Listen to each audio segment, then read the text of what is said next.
Mr. President, I rise today to discuss the mammoth $1.2 trillion infrastructure bill before the Senate.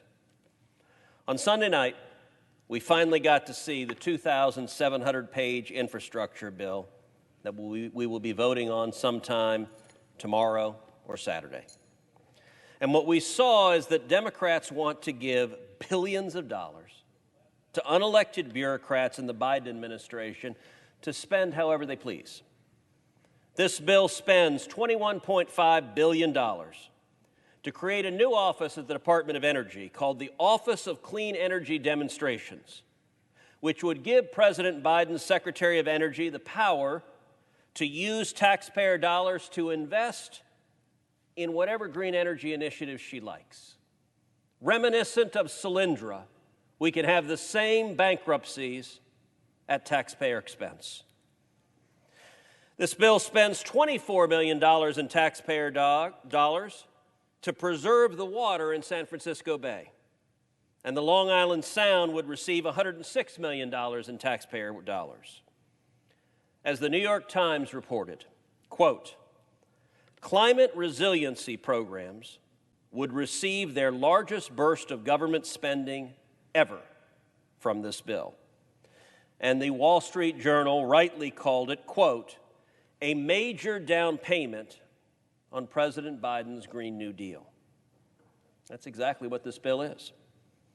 Furthermore, this bill institutes a new tax on 42 chemicals that will raise prices for everyday consumers. Texans will bear the brunt of these higher prices because 40% of the manufacturing plants that this new tax will hit are in Texas alone. But this tax will also hurt Louisiana and Michigan and Pennsylvania and Ohio and other manufacturing states.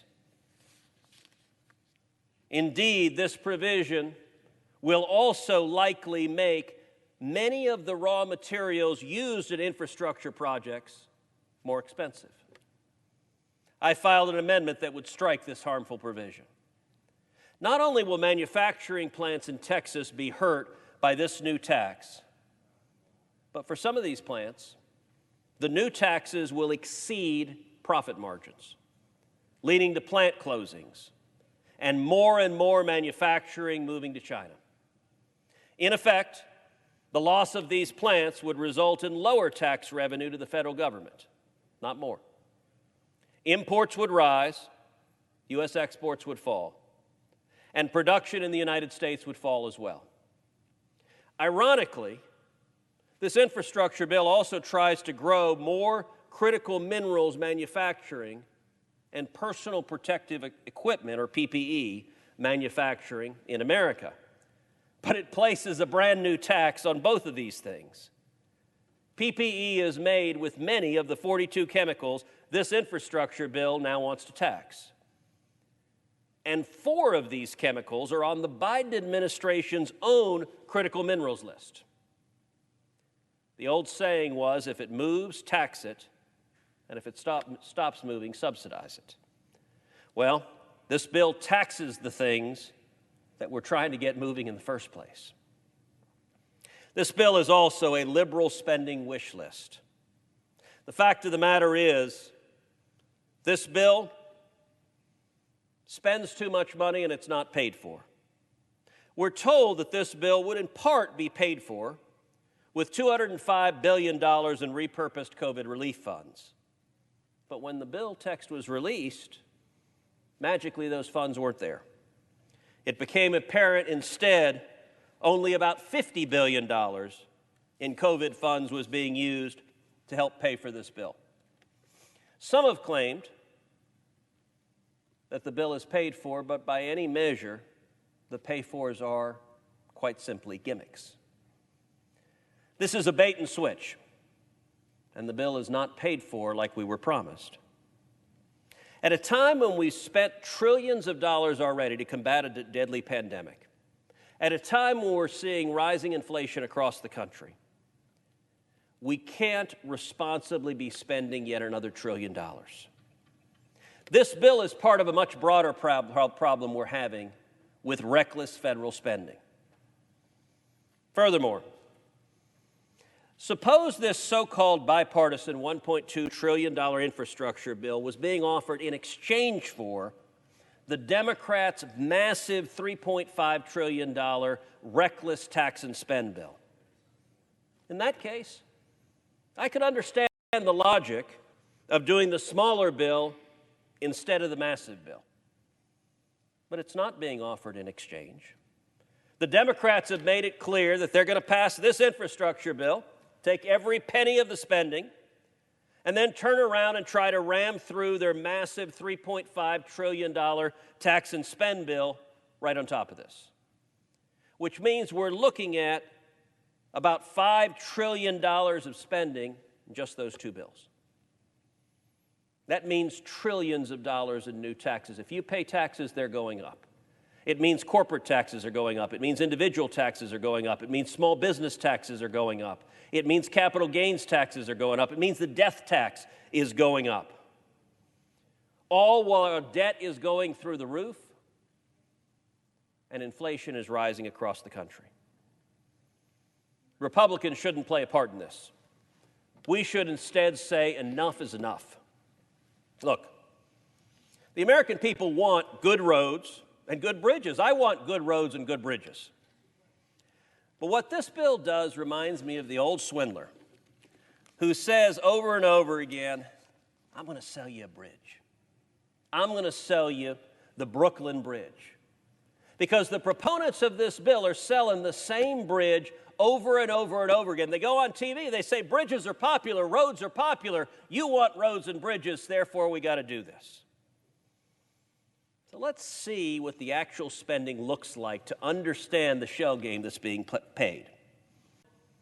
Has about $100 billion for roads and bridges.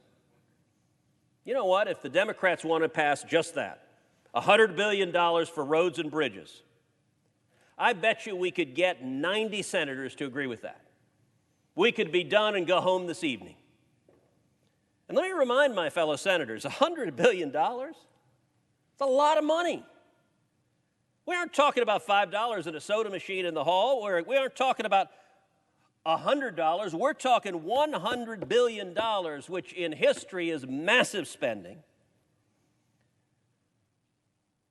But compare that to the $1.2 trillion in this bill. It's not monopoly money. It's not make-believe money.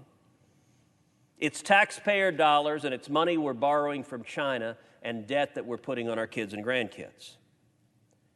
And the roads and bridges part of this bill, in the context of the larger spending free-for-all in Washington, is about 1/86th the explosive spending going on. Let's compare that to the overall spending going on in this bill and the total spending so that it's not in a silo or a vacuum. It's all together. The $1.2 trillion infrastructure bill today is roughly 12 times the new spending on roads and bridges. So they're selling the roads and bridges, but the bill's 12 times bigger. But that ain't it. A few months ago, the Democrats ran through a massive so-called COVID relief bill. Only 9% of the bill actually went to health care spending for COVID. That was $1.9 trillion. So that was roughly 19 times larger than what's being spent on roads and bridges. Mind you, we keep being told roads and bridges are good. That bill was 19 times that. And then the massive $3.5 trillion tax and spend bill that is coming right after this, that the Democrats intend to ram through, that is 35 times the spending on roads and bridges. And when you add up the spending from December 2020 to now, with the Biden budget request, with the Democrats' tax and spend reconciliation proposal, with this infrastructure bill, with the so-called COVID relief bill, and with the emergency spending in December, you hit a whopping $9.5 trillion. That is 86 times the new spending on roads and bridges. You know, that's hard to wrap your mind around. These numbers all seem abstract, millions, billions, trillions. It's hard to know what you're talking about. So let's see if we can make it a little more real. To understand the comparative size, let's take a look at the average American home right here. Average American home is about 20 feet tall. Compare that to a giant sequoia tree. It's about 240 feet tall, 10 times as much. That's a lot. But compare that to Big Ben, 380 feet tall. Compare that to Trump Tower. In New York City, it's 700 feet tall. Compare that to One Shell Plaza, where I used to work in Houston, Texas. Or compare that to the Sears Tower, now called the Willis Tower. I don't know why. I liked Sears. Compare that to the Sears Tower at 1,400 feet tall. The Sears Tower is 70 times as tall as the average American house. The Democrats' reckless spending is more than 70 times what's being spent on roads and bridges. So when you see politicians going on TV saying, isn't it going to be great to have a new freeway? Isn't it going to be great to repair a bridge? Yes, we should do that. They're selling this. That's what they're selling, this tiny little bit. But understand that what they're ramming through is this. They're ramming through trillions of dollars.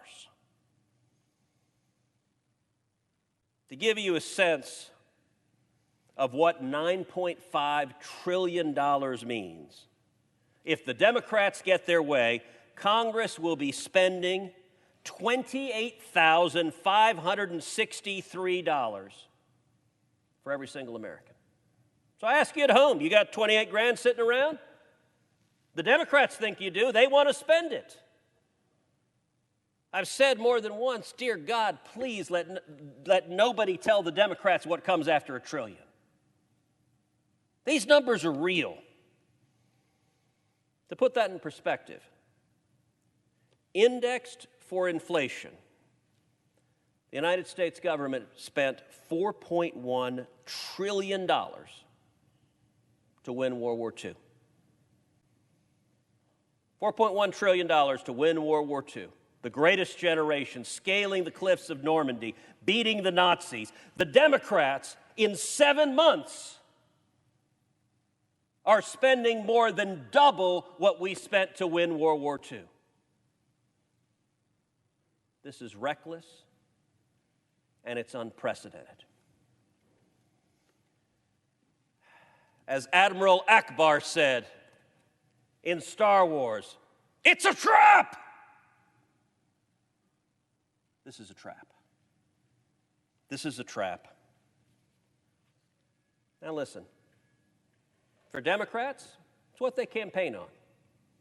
If you're a Democrat, you want to raise taxes and raise spending. You want more debt from China. That's what Democrats do. But for Republicans, come on, guys. We're like Charlie Brown with Chuck Schumer being Lucy in the football.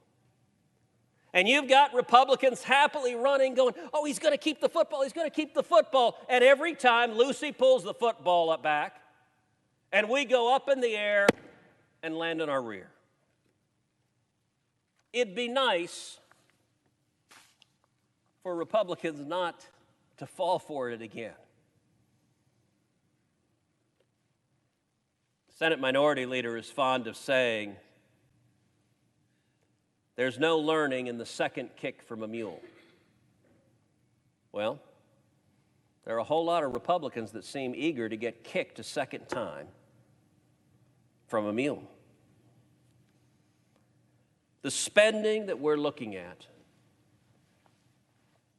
I want to repeat again, is more than double what the United States spent to win World War II in 7 months. If you care about your kids, if you care about your grandkids, that's irresponsible. And let me tell you something it's causing. It's causing inflation across this country. You know, families at home in Texas, in Virginia, across the country, families, they go to the grocery store. They buy food for that week. They buy milk, they buy cereal, they buy fruit. They're noticing the cost of groceries going up and up and up. You get to the cash register, and gosh, that cost a lot more than it cost a month ago, and it cost a lot more than it cost 3 months ago, and it costs a lot more than it cost a year ago. Then when you go out and fill up your car with gas, you notice the cost has gone way, way up. And then maybe you go with your daughter to Home Depot to buy some lumber. And you look at the prices of the lumber and you think, is this a typo? How did these prices go so high? And then maybe you go to buy a new house and you see the prices of a new house, the average new house going up $20,000 to $30,000. Last decade or so, we've been living in a little bit of a holiday from history. Inflation has not been a major factor for many people, particularly many young people don't know what inflation is. Mr. President, you and I are both old enough to remember the 1970s. We remember the Jimmy Carter presidency. We remember double-digit inflation. We remember 20% home mortgage rates. Inflation is a cruel tax. It's a tax on the middle class. It's a tax on working men and women. It's a tax on anyone with a fixed income, and it's a tax in particular on seniors. Millions of seniors across this country on Social Security struggling to make ends meet. Their income isn't going up. But thanks to the Democrats' reckless spending and endless printing of money, their expenses are going up each and every month. This is wrong. This is harmful. The inflation bomb we are facing is hurting Americans. In a perfect world, I would ask my Democratic colleagues to reconsider. How about we spend just what we spent on World War II, not twice as much? In a perfect world, that might seem like a reasonable proposition. Actually, in a perfect world, anyone would say, are you out of your mind to spend what you spent on World War II? But I'm not naive enough to think that Democrats are suddenly going to see the light. I hope, though, at least some Republicans will. If you vote for this monstrosity, it will open the door to trillions more. That's harmful for our country.